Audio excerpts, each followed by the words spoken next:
দিল্লিতে অবৈধ বাংলাদেশিদের শনাক্তে শুরু হয়েছে ধরপাকড়। এ পর্যন্ত ১৭৫ বাংলাদেশিকে শনাক্ত করেছে পুলিশ। রাজধানীর স্কুলগুলোকে অবৈধ বাংলাদেশি অভিবাসী শিক্ষার্থীদের খুঁজে বের করার নির্দেশ দিয়েছে মিউনিসিপ্যাল কর্পোরেশন। বিজেপির অভিযোগ, অবৈধদের কাজে লাগিয়ে ভোট ব্যাংক সুরক্ষার চেষ্টা আম আদমি পার্টির। হাসিনা সরকার পতনের পর খুব একটা সুখকর নয় ঢাকা দিল্লি সম্পর্ক। কূটনৈতিক উত্তেজনায় পাল্টাপাল্টি পদক্ষেপ নিচ্ছে দুদেশই। কলকাতা দিল্লি ছাড়িয়ে সম্পর্কের এই উত্তেজনা ছড়িয়েছে ভারতের দূরের শহরগুলোতেও। 10 ডিসেম্বর অবৈধ বাংলাদেশিদের ধরতে কঠোর ব্যবস্থা নেওয়ার নির্দেশ দেন দিল্লির লেফটেন্যান্ট গভর্নর VK সাক্সেনা। শুরু হয় যৌথ অভিযান। বাড়ি বাড়ি তল্লাশি চালিয়ে শনাক্ত করা হয় সন্দেহভাজন 150-র বেশি বাংলাদেশিকে, যাদের নথিপত্র যাচাই বাছাইয়ের দায়িত্ব দেওয়া হয়েছে স্থানীয় পুলিশকে।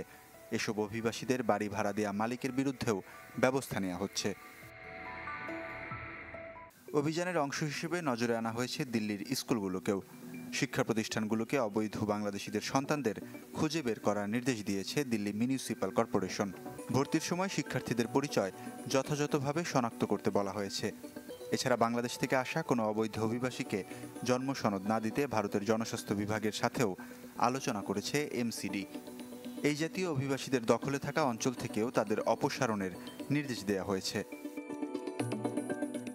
অবৈধ বাংলাদেশিদের বন্দি শিবিরে নেওয়ার নির্দেশ দিয়েছেন কর্ণাটকের স্বরাষ্ট্রমন্ত্রী। এর আগে এসব অভিবাসীরা দেশের জন্য হুমকি বলে দাবি করেন রাজ্যের সাবেক মুখ্যমন্ত্রী বাসব রাজ। মুম্বাইয়ে বন্দি শিবির তৈরির ঘোষণা দিয়েছেন মুখ্যমন্ত্রী দেবেন্দ্র ফাড়নবিসও।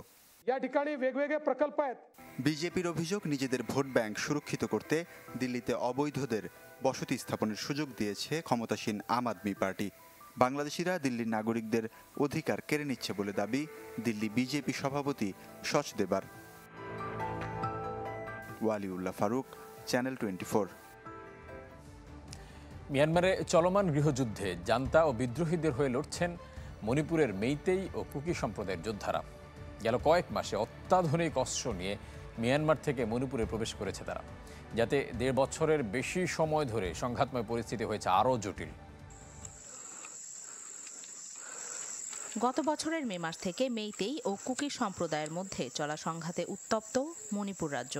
বিভিন্ন সময়ে দুই সম্প্রদায়ের সংঘাতের কারণে যখন পরিস্থিতি সামাল দিতে হিমশিম খাচ্ছে প্রশাসন, তখন মিয়ানমারের গৃহযুদ্ধে অংশ নেয়া বিভিন্ন ভারতীয় বিদ্রোহী গোষ্ঠীর মণিপুরে প্রবেশ নতুন করে বাড়াচ্ছে সংকট।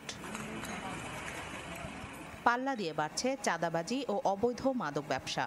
এসব বিদ্রোহীদের অনেকেই বিভিন্ন সময়ে ধরাও পড়ছেন প্রশাসনের হাতে।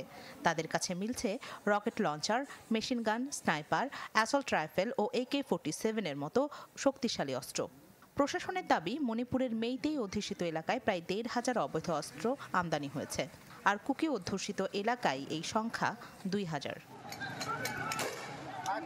মণিপুরে বিভিন্ন সময়ের সংঘাতে রাষ্ট্রীয় অস্ত্রাগার থেকে লুট হওয়া অস্ত্র ব্যবহার হয়ে আসলেও এর সাথে যোগ হচ্ছে মিয়ানমার থেকে অবৈধভাবে আসা অত্যাধুনিক অস্ত্র। স্থানীয় প্রশাসনের বিভিন্ন সূত্র মতে, মিয়ানমারে চলমান গৃহযুদ্ধে মেইতেই ও কুকি সম্প্রদায়ের অনেকেই যোগ দিয়েছেন। এর মধ্যে মেইতেই গোষ্ঠীর যোদ্ধারা লড়াই করছে ক্ষমতাসীন জান্তা সরকারের পক্ষে। মূলত সাগাইং কাচিন ও চীনের জান্তা বিরোধী পিপলস ডিফেন্স ফোর্স ও কুকি ন্যাশনাল আর্মির বিরুদ্ধে লড়ছে তারা, আর মিয়ানমারের কাচিন বিদ্রোহীদের হয়ে লড়ছে কুকি সম্প্রদায়। এসব যোদ্ধারাই মিয়ানমার থেকে সীমান্ত পার হয়ে প্রবেশ করতে শুরু করেছে মণিপুরে। পরিস্থিতি সামাল দিতে রাজ্যটিতে আরও 10,000 সেনা মোতায়েন করছে ফেডারেল সরকার। বর্তমানে 30,000 পুলিশ বাহিনী ছাড়াও মোট মোতায়েন করা সেনা সংখ্যা দাঁড়িয়েছে 67,000-এ।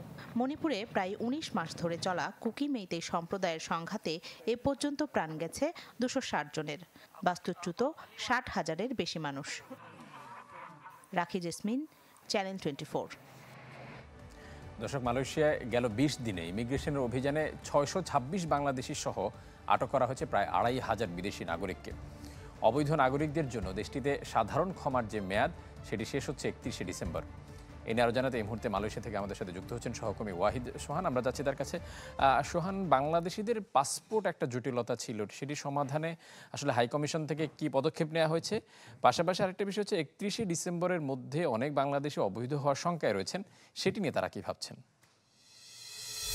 ধন্যবাদ। আপনি আসলে অত্যন্ত গুরুত্বপূর্ণ একটি প্রশ্ন করেছেন যেটি আসলে প্রবাসীদের জন্য এই মুহূর্তে মালয়েশিয়া প্রবাসীরা শুধুমাত্র পাসপোর্টের জন্য তারা মনে হচ্ছে যে সমুদ্রের মধ্যে তারা সাঁতরাচ্ছে, যেটি ইতিপূর্বে আমরা চ্যানেল 24 এর মাধ্যমে বলেছিলাম যে প্রায় আমাদের এখানে 35 থেকে 40,000 প্রবাসী বাংলাদেশী শুধুমাত্র হলো যে পাসপোর্ট এবং এমআরপি পাসপোর্টের জটিলতার কারণে তারা কিন্তু এখানে অবৈধ হওয়ার উপক্রমে রয়েছে এবং তারা যদি আগামী 31শে ডিসেম্বরের মধ্যে তাদের হাতে যদি পাসপোর্ট তারা না পায়, ম্যাক্সিমামই কিন্তু তারা অবৈধ হয়ে যাওয়ার সংখ্যায় রয়েছে। এটি নিয়ে বাংলাদেশ হাইকমিশনের পক্ষ থেকে ইতিমধ্যে একটি বিবৃতি দিয়েছে। তারা বলেছেন যে আসলে পাসপোর্টটা যাতে খুব শীঘ্রই তারা প্রবাসীদের হাতে তুলে দিতে পারেন সেটি নিয়ে তারা কাজ করছেন।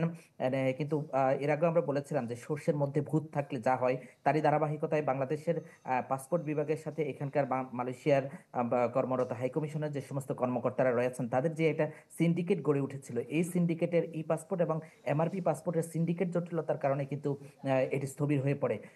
যদিও বাংলাদেশ হাইকমিশনের মধ্যে থেকে বলা হয়েছে যে আমরা আগামী 15 থেকে 20 দিনের মধ্যে সব জায়গায় প্রবাসীদেরকে তারা পাসপোর্ট বিতরণ করবে বলে তারা এভাবে জানিয়েছেন। আরেকটি যে বিষয়টি বলছিলেন, আসলে 31শে ডিসেম্বরের পরে হলো যে যেই অবৈধ প্রবাসীরা এখানে থাকবে তারা কিন্তু খুব জটিল পরিস্থিতির মধ্যে পড়বে এবং কোনো কারণে যেটি বাংলাদেশ হাইকমিশনের মাধ্যমে ইতিমধ্যেই মালয়েশিয়া গভর্নমেন্ট জানিয়েছে যে 31শে ডিসেম্বরের পরে যদি একজন অবৈধ অভিবাসীও থাকে তাদের ধরতে কিন্তু তারা অভিযান অব্যাহত রাখবে। এটি কিন্তু আসলে মালয়েশিয়া সরকারের আইন শৃঙ্খলা রক্ষা করার জন্য এবং তাদের দেশের আইন শৃঙ্খলাকে শান্তিপূর্ণ এবং সুন্দরভাবে রাখার জন্য কিন্তু তাদের এই অভিযান অব্যাহত রাখছে। আপনারা জানেন যে বিশ্বব্যাপী যেই অবস্থা তৈরি হয়েছে, যুদ্ধ পরিস্থিতি, কোনো কারণে আসলে এখানে কোনো ধরনের যাতে ক্রিমিনাল অবস্থান করতে না পারে অথবা ক্রাইমের সাথে সংশ্লিষ্ট কোনো ব্যক্তি যাতে এখানে থাকতে না পারে, এটিকে সামনে রেখে ইতিমধ্যে 111টি দেশের বিভিন্ন দেশের যারা অবৈধ রয়েছে তাদেরকে কিন্তু আটকের ব্যবস্থা করা হচ্ছে, তাদের নিজ দেশে পাঠিয়ে দেওয়ার সেই ব্যবস্থাটি হচ্ছে। তবে এই মুহূর্তে সব থেকে বেশি জরুরি সেটি হলো যে আমাদের যে সমস্ত অবৈধ অভিবাসীরা রয়েছে বা পাসপোর্টের কারণে যারা এখানে অবৈধ হয়ে যাচ্ছে, বাংলাদেশ হাইকমিশন এবং বাংলাদেশ সরকারের মধ্য থেকে এই মুহূর্তে উদ্যোগ নেওয়া দরকার মালয়েশিয়া সরকারের সাথে আলোচনা করে যাতে এই সাধারণ ক্ষমার মেয়াদটি আরো বাড়ানো যায় এবং প্রবাসীদের এখানে ভিসা নিশ্চিতের ক্ষেত্রে হাইকমিশন আরেকটু সচেষ্ট ভূমিকা পালন করা দরকার এবং তাদের দলীয় সকল প্রকার স্বার্থের ঊর্ধ্বে উঠে অথবা কোনো সরকার আছে কি নাই সেটা নয়, এটি প্রবাসীদের জন্য তাদের যেই ভূমিকা রাখা দরকার এই জায়গাটিতে এই মুহূর্তে সরকারি কর্মকর্তাদেরকে এগিয়ে আসা দরকার বলে মনে করেন মালয়েশিয়ায় অবস্থানরত প্রবাসী বাংলাদেশিরা এবং ভুক্তভোগীরা। সোহান, আপনাকে অসংখ্য ধন্যবাদ। দর্শক, মালয়েশিয়া থেকে জানাচ্ছিলেন আমাদের সহকর্মী ওয়াহিদ সোহান। কাতারের আকাশে হয়ে গেল রং বেরঙের নানান ডিজাইনের বেলুনের মেলা। বহুল প্রত্যাশিত কাতার হট এয়ার বেলুন উৎসবের ৫ম সংস্কার নিয়ে এবার হাজির হয়েছিল। মনোরম এ উৎসব দেখতে দেশ বিদেশের বহু দর্শনার্থী ভিড় করেন কাতারের মিজাইদে শহরে।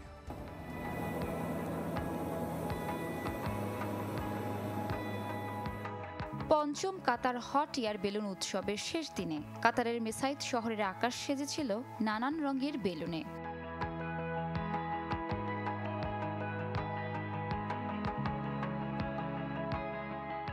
উৎসবে বিশ্বের বিভিন্ন প্রান্ত থেকে ৬০ ধরনের বেলুন প্রদর্শন করা হয়। বেলুনগুলোর রং এবং থিম মুগ্ধ করে উৎসবে অংশ নেওয়া দর্শকদের।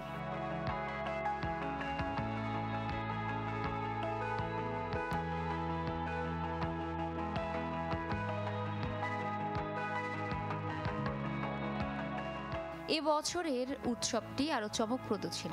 বিগত বছরগুলোর থেকে বেড়েছে বেলুনের সংখ্যা, উৎসবের পরিসর। It's very exciting and we'll be doing flights all throughout the week. এই বেলুন উৎসব আমার জন্য দারুণ রোমাঞ্চের। আজকের বাতাসটা উপভোগ্য ছিল, মানুষেরা বেশ আনন্দ পেয়েছে। বিশ্বকে বেলুন থেকে দেখার এক দারুণ উপায়। সাধারণ বিমান থেকে এর অভিজ্ঞতা বেশ ভিন্ন ও মজার হয়। The flight in the dunes is a very special flight that the pilots like to do. 10 দিনের এই উৎসব শুরু হয় 12 ডিসেম্বর আর শেষ হয় 21 ডিসেম্বর। ইপসিতা জামান, চ্যানেল 24। সংক্রামক রোগ আর অবৈধ স্বর্ণের খনির কারণে ব্যাহত হচ্ছে চকোলেট তৈরির অন্যতম উপাদান কোকোয়ার উৎপাদন। ফলে 60 বছরের মধ্যে $5.25 লাখ মেট্রিক টন ঘাটতিতে বাজার। দাম ছাড়িয়েছে $10,000 ঘর। বেড়েছে সব ধরনের চকলেটের দাম। যে কোনো উৎসব কিংবা উপলক্ষে উপহারের তালিকায় প্রথমেই থাকে চকলেট। তবে দুঃসংবাদ হলো বিশ্বজুড়ে বেড়েছে এর দাম। গবেষণা প্রতিষ্ঠান নিয়েলসেন আইকিউর হিসেব বলছে বছর ব্যবধানে কমেছে চকলেটের ওজন। 10% দাম বাড়িয়েছে নামি দামি চকলেট উৎপাদনকারী প্রতিষ্ঠানগুলো। চকলেটের মূল উপাদান কোকোয়ার একচ্ছত্র দখল ঘানা ও আইভরি কোস্টের হাতে, কিন্তু সংক্রামক রোগ আর অবৈধ স্বর্ণখনির কারণে কমেছে উৎপাদন। কাঁচামাল সংকটের কারণে কৃষকরা যেমন ক্ষতিগ্রস্ত হচ্ছে, তেমনই বেড়েছে এর দামও। রোগের সংক্রমণে হাজার হাজার গাছ কেটে ফেলা হচ্ছে, আর অস্ত্রের মুখে কোকোয়া বাগান কিনে নেয় অবৈধ স্বর্ণ খননকারীরা। তাই অনেকে স্বেচ্ছায় বিক্রি করেছে চাষের জমি। খরা বন্যার দাপট তো রয়েছেই। চলতি বছরও লক্ষ্যমাত্রার তুলনায় 7 লাখ টন কম কোকোয়া উৎপাদন হয়েছে। 2023 সালের ডিসেম্বরেও প্রতি টন কোকোয়ার দাম ছিল $4,500। এক বছরের ব্যবধানে চলতি ডিসেম্বরে এই পণ্যের দাম প্রতি টনে ছাড়িয়েছে $10,000 ঘর। ইন্টারন্যাশনাল কোকোয়া অ্যাসোসিয়েশন বলছে বছর শেষে চাহিদার তুলনায় কোকোয়ার ঘাটতি পৌঁছবে 60 বছরের সর্বোচ্চ 4,62,000 মেট্রিক টনে। নুসরাত মৌমি, চ্যানেল 24। এই ছিল আজকের ইসলামী ব্যাংক পিএলসি ওয়ার্ল্ড নিউজ টুডেতে। বিশ্বের গুরুত্বপূর্ণ সব সংবাদ ও বিশ্লেষণ জানতে চোখ রাখুন চ্যানেল 24 এর পর্দায়। এছাড়াও দেখতে পারেন ফেসবুক এবং ইউটিউবে। আর এতক্ষণ সাথে থাকায় ধন্যবাদ সবাইকে।